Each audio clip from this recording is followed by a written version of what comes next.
Chers internautes, bonsoir et bienvenue dans cette émission Inside Extra Time. Monsieur le ministre, les internautes vous ont posé plusieurs séries de questions. Je commence notamment par celle posée par Ibrahima Keita. Il souhaiterait savoir où en sommes-nous en ce qui concerne les prisonniers déplacés après la mutinerie à la maison centrale de Conakry et quel est le sort des agents qui étaient à la garde le jour de cette insurrection. Écoutez, comme je vous l'ai dit tout à l'heure, quand il y a eu la mutinerie, d'abord la tentative d'évasion suivie de mutinerie à la maison centrale de Conakry, j'étais à l'étranger, j'ai donné des mesures. Je profite pour remercier tous les agents qui ont pu, de l'extérieur, notamment la gendarmerie, qui a été assez efficace à ce sujet. Alors, on a été amené à faire transférer, je dis bien, vous voyez, j'utilise le mot à bon escient, on a fait transférer plusieurs détenus à la maison centrale de Kindia, parce que c'est la maison centrale la plus sécurisée et la plus spacieuse aussi. Ils ont été transférés. Parmi ceux qui ont été transférés, effectivement, il y a ceux qui purgent leur peine, il y a ceux qui sont en préventif, mais on a transféré surtout ceux qui étaient peu ou prou mêlés à la mutinerie. Ceux qui n'ont pas été jugés encore, ils viendront devant les juridictions pour être jugés. Et je profite pour vous dire que là, c'est un problème qu'on a actuellement, depuis que je suis là, mais même avant, c'est qu'il y a beaucoup de personnes en préventif en prison en Guinée. Et ça, c'est inadmissible. Monsieur le ministre, toujours avec les internautes, il y a Mali Pambalde qui vous pose cette question.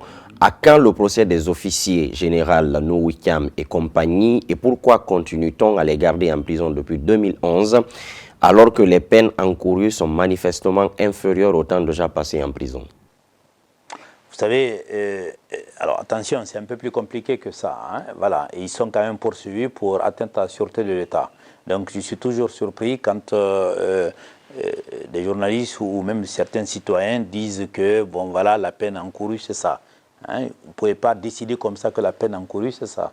Au moment opportun, la juridiction compétente, en l'occurrence le tribunal militaire, appréciera ce qu'on reproche ou pas. Alors, deux ou trois éléments. Premier élément, quand je suis arrivé ici, il n'y avait pas de tribunal militaire. Il était sur le papier. Il fallait mettre le tribunal militaire en place. Deuxième élément, la procédure avait été engagée contre ces militaires poursuivis.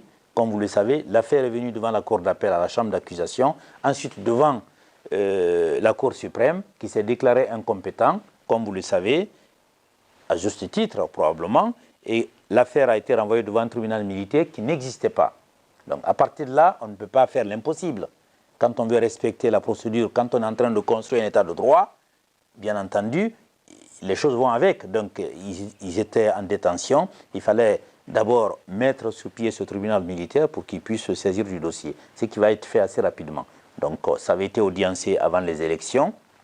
Pour des questions de procédure, vous savez, je suis à cheval sur le respect de la procédure. Si on ne respecte pas la procédure dans notre pays, on ne peut pas construire d'état de droit. Il faut que ça soit clair pour tout le monde.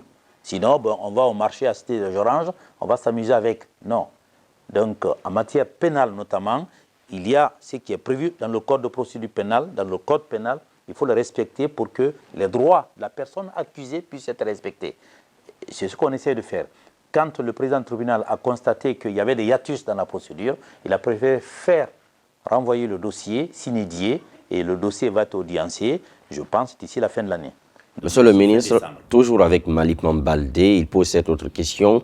À la veille des élections présidentielles de 2015, des personnes ont été brûlées vives à Banankoro.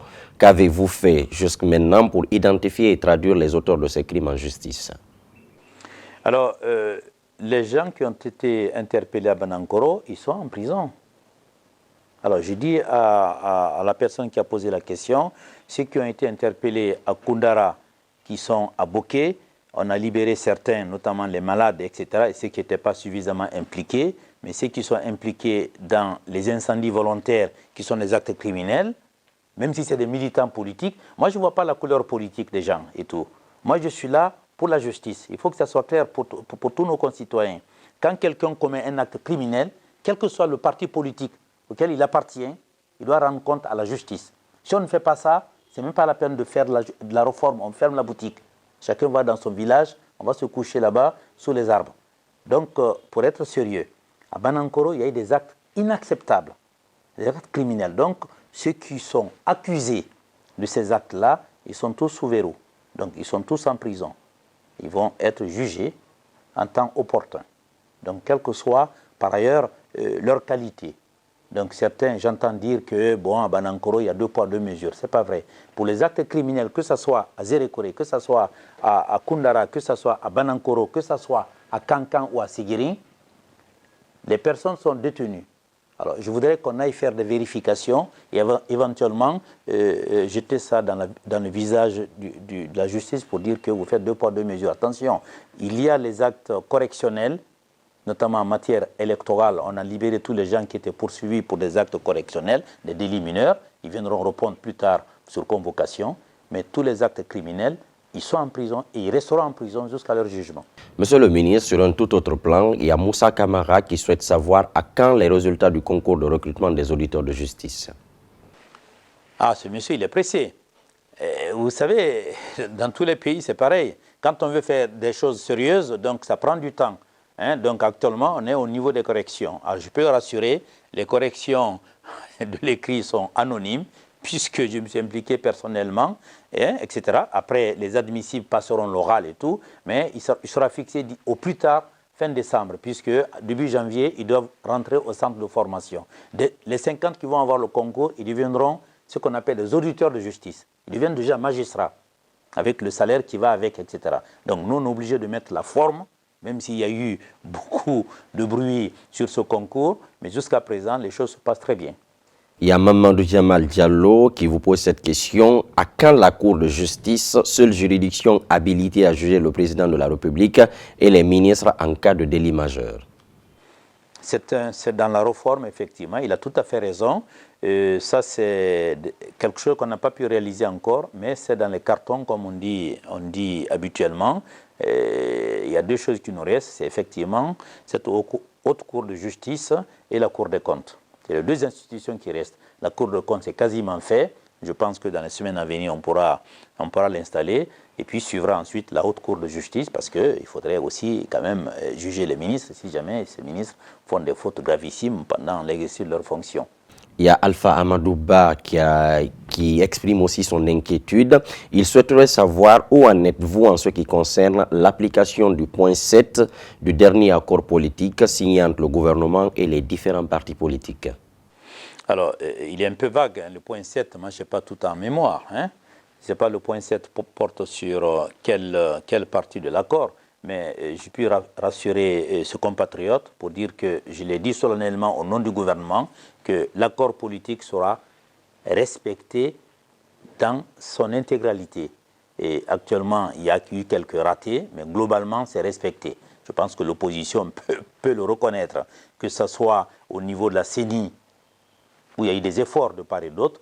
Actuellement, la difficulté, c'est la mise en place des délégations spéciales.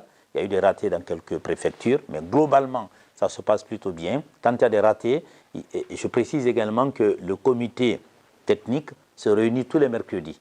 Après les élections présidentielles, c'est 1 fois par mois. Mais avant les élections et les 2 semaines après, c'était 1 fois par semaine pour toucher du doigt justement ce qui ne marche pas. Moi, je suis en contact avec une partie de l'opposition qui sont des gens responsables, en tout cas les gens avec qui je suis en contact pour justement l'applicabilité de cet accord, puisqu'on n'a pas le choix. C'est un document qui a été signé par la mouvance, par l'opposition, sous le contrôle de la communauté internationale, les multilatéraux et les bilatéraux, et la société civile, j'allais oublier. Donc cet accord doit être respecté par tout le monde. Il va y avoir quelques difficultés, mais on va le surmonter. Merci à vous, Monsieur le ministre, de bien vouloir vous prêter aux questions des internautes. Merci. Chers internautes, c'est la fin de cette rubrique Inside Extra Time qui vous donne la latitude de poser vos questions aux membres du gouvernement. Je vous donne rendez-vous la semaine prochaine pour un autre numéro de votre rubrique.